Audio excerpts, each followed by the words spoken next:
Hi കൂട്ടുകാരെ, പുതിയൊരു വീഡിയോയിലേക്ക് എല്ലാവർക്കും സ്വാഗതം. അങ്ങനെ അഞ്ജന അരവിന്ദനോട് പറയാണ്, അനു പറഞ്ഞത് വലിയ ചെസ്സ് ക്യാരം ബോർഡ് കളിക്കാൻ നന്നായി അറിയും അരവിന്ദൻ എന്നാണല്ലോ, എന്നിട്ടിപ്പോൾ എന്താ പിന്നോട്ട് പോകുന്നതെന്നൊക്കെ പറഞ്ഞിട്ട് അരവിന്ദനെ വിളിച്ച് വരുത്തണം കേട്ടോ. അങ്ങനെ അരവിന്ദനാണെങ്കിലോ അഞ്ജനയുടെ കൂടെ ചേർന്നിരിക്കുകയാണ്. എന്നിട്ട് ഇതിങ്ങനെയാണ് അടിക്കേണ്ടത് എന്നൊക്കെ പറഞ്ഞിട്ട് അഞ്ജനക്ക് ഇങ്ങനെ കാണിച്ചു കൊടുക്കണം കേട്ടോ. ആ സമയം ഇത് കാണിച്ചു കൊടുക്കുമ്പോൾ തന്നെ ഒട്ടും തന്നെ ഇഷ്ടപ്പെടില്ല കേട്ടോ ഈ പറയുന്ന കിരണാണെങ്കിലോ അങ്ങോട്ടേക്ക് കടന്നു വരികയാണ്. കിരൺ കാണുന്ന കാഴ്ച ഇവർ തമ്മിൽ തൊട്ടുരുമ്പി കയ്യിൽ തൊടുന്ന അരവിന്ദനെയാണ്. ഇത് കാണുന്നതിനോടുകൂടി അഞ്ജനയും അരവിന്ദനും പ്രണയത്തിലാവും എന്ന ആ ഒരു പേടി കിരണിൻ്റെ ഉള്ളിൽ വരികയാണ് കേട്ടോ. അഞ്ജനയ്ക്കാണെങ്കിലോ അരവിന്ദനോട് ഒരു പ്രത്യേക ഇഷ്ടവുമുണ്ട്. കാരണം സ്വന്തം ഭാര്യയോട് ആത്മാർത്ഥ സ്നേഹം കാണിക്കുന്ന അങ്ങനെയുള്ള ഒരാൾ തന്നെയാണ് തൻ്റെ ജീവിതത്തിലോട്ട് വരേണ്ടത് എന്ന ആ ചിന്താഗതിയും അരവിന്ദനുണ്ട് കേട്ടോ. അതാണെങ്കിലോ ചാരുവിനോട് പറഞ്ഞിട്ടുണ്ട്. ഇതേ സമയം ഇങ്ങനെ അടിക്കണം, ഇങ്ങനെ ഈ ഒരു കോയിനില്ലേ ഇന്ന കോയിനിലോട്ട് ലക്ഷ്യം വെച്ച് അതിൻ്റെ പിറകിലോട്ടൊന്ന് തട്ടിക്കൊടുത്താൽ സിമ്പിളായി കിട്ടാവുന്നതേ ഉള്ളൂ എന്നൊക്കെ പറഞ്ഞിട്ട് ഇങ്ങനെ കളി തുടങ്ങുകയാണ് കേട്ടോ.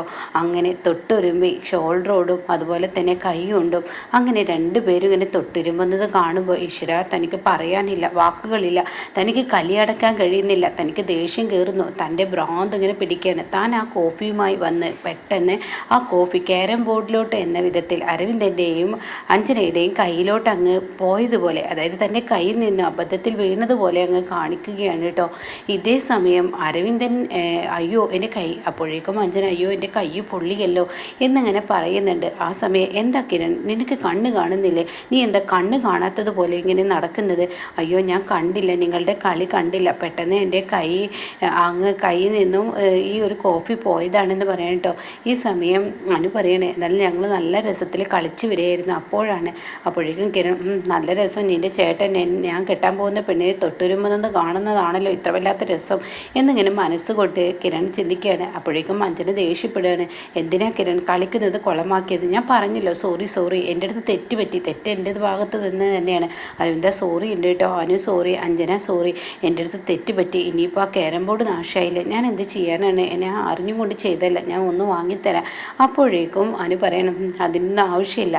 അപ്പോഴേക്കും ഇവിടെ അരവിന്ദനെ പറ്റി കളിക്കുകയായിരുന്നു, ഞാൻ രസം പിടിച്ച് വരികയായിരുന്നു എന്ന് പറഞ്ഞിട്ട് അഞ്ജനയും അനുവും ദേഷ്യത്തോടു കൂടി നീറ്റ് പോകുമ്പോൾ ഉടൻ തന്നെ ടെൻഷൻ ആവണ്ട, വേറെ ക്യാരം ബോർഡ് ഞാൻ വാങ്ങിക്കോളാം, എന്നിട്ട് പഠിപ്പിച്ച് തരാം കേട്ടോ എന്നൊക്കെ അരവിന്ദൻ പറഞ്ഞ് അഞ്ജനയെ പറഞ്ഞു വിടുകയാണ് കേട്ടോ. അഞ്ജനയെ പറഞ്ഞു വിടുന്നതിനോട് കൂടിയിട്ട് കിരണിൻ്റെ സ്വഭാവം മാറുകയാണ്. കിരണാണെങ്കിലോ എടാ നിനക്ക് ഞാൻ 2-3 പ്രാവശ്യം താക്കീത് തന്നു, എൻ്റെ ഭാര്യയുമായി നീ സംസാരിക്കുകയോ മിണ്ടുകയോ ചങ്ങാത്തം കൂടുകയോ ഒന്നും വേണ്ടെന്ന്. അവൾക്കാണെങ്കിൽ നിന്നോട് കുറച്ച് സിമ്പതിയും സ്നേഹവും കൂടുതലാണ് കാണുന്നുണ്ട്. അവൾ നിന്നോടുമായി ഒത്തുചേരാനും നീയുമായി തൊട്ടുരുമാനും അവളും വല്ലാതെ ആഗ്രഹിക്കുന്നുണ്ട്. അവൾ ഞാൻ കെട്ടാൻ പോകുന്ന പെണ്ണാണ്. അപ്പോഴേക്കും അരവിന്ദൻ പറയണേ, എൻ്റെ വീട്ടിൽ വന്ന ഒരു ഗസ്റ്റാണ്, ആ ഗസ്റ്റ് എന്നോട് എന്തെങ്കിലും ആവശ്യപ്പെട്ട് കഴിഞ്ഞാൽ ഞാൻ നിറവേറ്റി കൊടുക്കണം, അതെൻ്റെ ഉത്തരവാദിത്തമാണ്. അത് കേൾക്കുന്ന കിരൺ ചോദിക്കുകയാണ്, അങ്ങനെ ആവശ്യങ്ങൾ നിറവേറ്റാൻ പറഞ്ഞിട്ടുണ്ടെങ്കിൽ നീ എന്ത് ചെയ്യും? എൻ്റെ കെട്ടാൻ പോകുന്ന പെണ്ണ് നിന്നെ വേണമെന്ന് പറഞ്ഞ് നീ എൻ്റെ ഭാര്യയെ ഉപേക്ഷിച്ച് എടാ വായിൽ തോന്നിയത് വിളിച്ചു പറഞ്ഞാൽ കേട്ട് നിൽക്കില്ല, വായിൽ തോന്നിയതല്ല, അവളുടെ പോക്ക് കാണുമ്പോൾ അങ്ങനെയാണ്, അതിന് നീ ഒഴിഞ്ഞു മാറുക. എൻ്റെ ഭാര്യയുടെ മനസ്സിൽ നീ ഒരു ഇടം എടുക്കണ്ട. ഇവിടെ പെൺകോന്തനെ പോലെ ഭാര്യയ്ക്ക് ഓരോന്ന് ചെയ്തു കൊടുത്ത് അവൾക്ക് അത് വലിയ രസമായിട്ടാണ് തോന്നുന്നത് എന്നൊക്കെ പറയുമ്പോൾ അരവിന്ദൻ പറയണേ, ഇത് എൻ്റെ വീടാണ്, എൻ്റെ വീട്ടിൽ എന്നെ ഭരിക്കാനോ എന്നെ ഇതാക്കാനോ നിന്ന് കഴിഞ്ഞാൽ ഞാൻ കണ്ടു നിൽക്കും എന്ന് നിനക്ക് തോന്നുന്നുണ്ടോ? എന്നാൽ ഞാൻ കണ്ടു നിൽക്കത്തില്ല, എൻ്റെ സ്വഭാവം അങ്ങ് മാറും എന്നിങ്ങനെ പറയാൻ കേട്ടോ. അങ്ങനെ അവർ തമ്മിൽ വഴക്കായി അവിടെ നിന്ന് പോവുകയാണ് കേട്ടോ. എന്നാൽ ഈ സമയം രമേശനാണെങ്കിലും പൊട്ടിക്കരഞ്ഞു കൊണ്ടിരിക്കുകയാണ്. എൻ്റെ അമ്മാവൻ പോകാമെന്ന് അതായത് ബാലനോട് പറയുകയാണ്, നിങ്ങൾ പോകാമെന്ന് പറഞ്ഞതല്ലേ, ഈ സമയം എനിക്കാണല്ലോ ഇത് വെച്ചത്, എൻ്റെ കൈയിളക്കാൻ കഴിയുന്നില്ലേ, കാലിളക്കാൻ കഴിയുന്നില്ലേ, മൊത്തത്തിൽ പ്ലാസ്റ്റർ ഇട്ട് വന്നിരിക്കുന്ന രമേശനാണ് കേട്ടോ. അങ്ങനെ തൻ്റെ കയ്യും കാലും കഴുത്തും ഒക്കെ പ്ലാസ്റ്റർ ഇട്ടത് കൊണ്ട് തന്നെ രമേശന് കയ്യും കാലും ഇളക്കാൻ കഴിയാത്തത് കൊണ്ട് ഇങ്ങനെ കരഞ്ഞുകൊണ്ടിരിക്കുകയാണ്. എന്തായാലും എനിക്കിത് കിട്ടിയതൊരു സങ്കടമൊന്നുമില്ല എൻ്റെ മാമ. കാരണം എന്തെന്ന് വെച്ചാൽ ഞാൻ മാമനെ രക്ഷിക്കല്ലേ ചെയ്തത്, മാമനെ വരാൻ വെച്ചത് എനിക്ക് വന്നു, അത്രയേ ഉള്ളൂ, അങ്ങനെ ചിന്തിക്കുന്നു എന്നൊക്കെ ഇങ്ങനെ പറയുമ്പോൾ പരമേശ്വരന് പറയാനില്ല കേട്ടോ. ഈശ്വര, ഈ കിഴങ്ങൻ പോയത് കൊണ്ട് ഇവന് കിട്ടി, ഇത് ഇയാൾ കിട്ടേണ്ടതായിരുന്നു, ബാലിന് കിട്ട ഏട്ടൻ്റെ ആയിരുന്നു. ബാലനായിരുന്നു ഇങ്ങനെ കിടന്ന് മരണവേദന കൊണ്ട് വേദന സഹിക്കാതെ ഇങ്ങനെ കിടന്ന് പൊളയുന്നത് കാണേണ്ടത്. കൈ അല്ലെങ്കിൽ കാലല്ലെങ്കിൽ കഴുത്ത്, ഇങ്ങനെ 3-4 ഭാഗങ്ങൾ അവൻ്റെ ഒരുപോലെ ആയിരിക്കുന്നത് അത് കാണാൻ പറ്റിയില്ലല്ലോ. ഈ കിഴങ്ങൻ പോയത് കൊണ്ടാണല്ലോ എന്നിങ്ങനെ പരമേശ്വരൻ ചിന്തിക്കുകയാണ് കേട്ടോ. അപ്പോൾ ബാലൻ ചോദിക്കുകയാണ്, എന്താ എന്താ പരമേശ്വര? ഒന്നുമില്ല, ഞാൻ ചിന്തിക്കുന്നത് നീ ഒരു ഭാഗ്യവാനാണ്. നിൻ്റെ കുടുംബത്ത് കിട്ടിയ മരുമക്കളൊക്കെ എത്ര നല്ല മരുമക്കളാണ്. ഈ നിൽക്കുന്ന രമേശൻ, നിനക്ക് വരാനിരിക്കുന്ന അടി ഞാൻ വാങ്ങി. ഇത്ര വേദനയ്ക്കിടയിലും അവനത് പറയുന്നു, അവനത് സന്തോഷത്തോടു കൂടി പറയുന്നു. അതുപോലെ നിനക്ക് കിട്ടിയ മരുമക്കളും രണ്ടും അടിപൊളി തന്നെ. നിൻ്റെ ചെറിയ മരുമകൾ എന്ത് നല്ല സ്വഭാവക്കാരിയാണ്. അവൾ നിനക്ക് വേദനിക്കുമ്പോഴേക്കും അവൾ ഓടിയെത്തും. എന്നാൽ മൂന്നാമത്തെ മരുമകളും ആദ്യത്തെ മരുമകളും അതുപോലൊക്കെ തന്നെ നാടും നാട്ടുകാർക്കും വേണ്ടപ്പെട്ട ഒരു മരുമകൾ. എന്തൊക്കെയാണ് നിൻ്റെ ഭാഗ്യം, ആലോചിക്കുമ്പോൾ തന്നെ എനിക്ക് കൊതിയാവുന്നു എന്നൊക്കെ ഇങ്ങനെ പറയുമ്പോൾ ബാലൻ്റെ കണ്ണിൽ വെള്ളം നിറയുകയാണ് കേട്ടോ.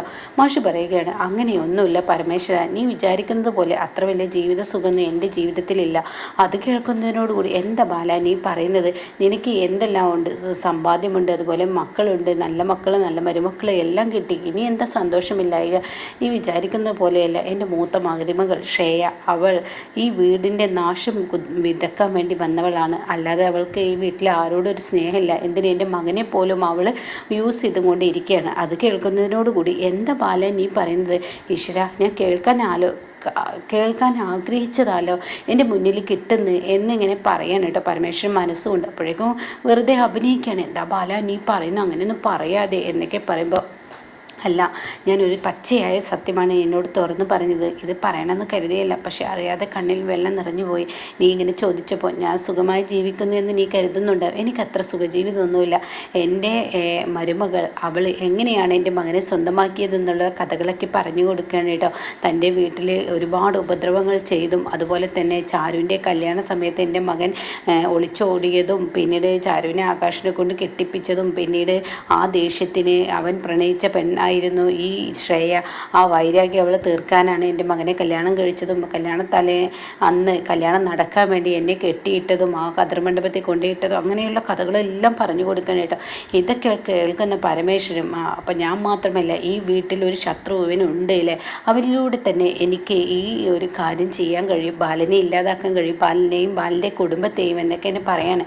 അങ്ങനെ പരമേശ്വരൻ ഇങ്ങനെ ചിന്തിക്കുമ്പോൾ പെട്ടെന്ന് ബാലന് തോന്നുന്നു, അയ്യോ അയാൾക്ക് ബോറടിയായി, ഞാൻ പറയണ്ടായിരുന്നു എന്ന ചിന്താഗതിയോടുകൂടി നിൽക്കുമ്പോൾ, എന്താ നീ ആലോചിക്കുന്നത്? അത് കേട്ടോടുന്നതിന്, അയ്യോ ഞാൻ ആലോചിച്ചത് ഒന്നുമല്ല, ഞാൻ എന്ന് പറയുമ്പോഴേക്കും, അയ്യോ നിനക്ക് ബോറടി ആയില്ലേ എൻ്റെ കുടുംബക്കാര്യം പറഞ്ഞതിൽ, സോറി ഉണ്ട് കേട്ടോ എന്നൊക്കെ പറയുകയാണ് കേട്ടോ. പിന്നീടാണെങ്കിലോ ഇങ്ങനെ അഞ്ജനയാണ് കാണിക്കുന്നത്. അഞ്ജന സങ്കടത്തോടു കൂടി ഇരിക്കുമ്പോൾ ചാരു അങ്ങോട്ടേക്ക് കടന്നു വരികയാണ്. അപ്പോൾ ചാരു ചോദിക്കുകയാണ്, എന്താ അഞ്ജന നീ ഇത്ര വല്ലാത്ത വിഷമത്തിൽ? ഒന്നുമില്ല, എന്തായാലും എന്നോട് പറയൂ, നീ എന്നെ ഒരു സുഹൃത്തായും അതുപോലെ ചേച്ചിയായും ഒക്കെ കാണുന്നുണ്ടെങ്കിൽ പറയാൻ പറ്റുമെങ്കിൽ പറഞ്ഞോ, അല്ലെങ്കിൽ വേണ്ട. അപ്പോഴേക്കും അഞ്ജന പറയാണ്, ചേച്ചിയോട് എനിക്ക് തുറന്നു പറയാം, എൻ്റെ ജീവിതത്തെക്കുറിച്ച് ആലോചിച്ചതാ. അതെന്താ? കിരണിനെ കുറിച്ച് ആലോചിച്ചതാ. കിരൺ എന്താ നല്ല പയ്യനല്ലേ, അവനെന്താ കുഴപ്പമൊന്നുമില്ലല്ലോ. അല്ല, അവൻ നല്ല പയ്യനല്ല, അവൻ എന്നെ സ്നേഹിക്കുകയല്ല, അവന് എന്തിനോ വേണ്ടി എന്നെ സ്നേഹിക്കുന്നതായി അഭിനയിക്കുന്നത് പോലെയാണ് തോന്നുന്നത്. ഈ സ്നേഹമെന്ന് പറയുന്നത് അത് ഭ്രാന്തായാലും ബുദ്ധിമുട്ടാണ്. സ്നേഹമെന്ന് പറയുന്നത് അത് മറ്റുള്ളവർ എന്നെ തൊടാൻ പാടില്ല, പിടിക്കാൻ പാടില്ല, ഞാൻ മറ്റുള്ളവരോട് സംസാരിക്കാൻ പാടില്ല എന്നൊക്കെ ചിന്താഗതിയോടുകൂടി എന്നെ കല്യാണം കഴിക്കുന്നുണ്ടെങ്കിൽ അവൻ്റെ മനസ്സിൽ എന്തോ ഒരു ലക്ഷ്യമുണ്ട്, അതെനിക്ക് മനസ്സിലാവുന്നുണ്ട്. പക്ഷേ എൻ്റെ മനസ്സിനൊരു വേദന. അപ്പോഴേക്കും ഇല്ലല്ല, അതൊക്കെ നിൻ്റെ തോന്നലാണ്. അവൻ നിൻ്റെ കയ്യിൽ അവന് പച്ച കുത്തിയിരിക്കുന്നത് പോലും നിൻ്റെ പേരാണല്ലോ അഞ്ജനെ. അത് നീ ആലോചിക്കുക. അവനെന്ത് സ്നേഹമാണ് നിന്നോടുള്ള ഇഷ്ടം കൊണ്ടല്ലേ മറ്റുള്ളവരെ നിന്നോട് മിണ്ടുന്നതും പിടിക്കുന്നതൊന്നും നിനക്ക് ഇഷ്ടപ്പെടാത്തത്. എങ്കിൽ ഞാൻ നിങ്ങളോടൊരു കാര്യം ചോദിക്കട്ടെ, ഇവിടുത്തെ ശ്രേയയെക്കുറിച്ചൊന്ന് പറയുകയാണെങ്കിൽ നിങ്ങളോട് സ്നേഹമുണ്ടോ ശ്രേയക്ക് ഈ വീട്ടിൽ ആരോടെങ്കിലും സ്നേഹമുണ്ടോ? ശ്രേയക്ക് ആരോടും സ്നേഹമില്ല. എല്ലാവരെയും സ്നേഹിക്കുന്നതായി ശ്രേയ അഭിനയിക്കുകയാണെന്ന് എനിക്ക് നന്നായി മനസ്സിലായിട്ടുണ്ട്. ശ്രേയക്ക് ഈ വീട്ടിൽ ആരോടും സ്നേഹമില്ല. അവൾ അവളുടെ പക തീർക്കുകയാണെന്നാണ് എനിക്ക് തോന്നിയത്.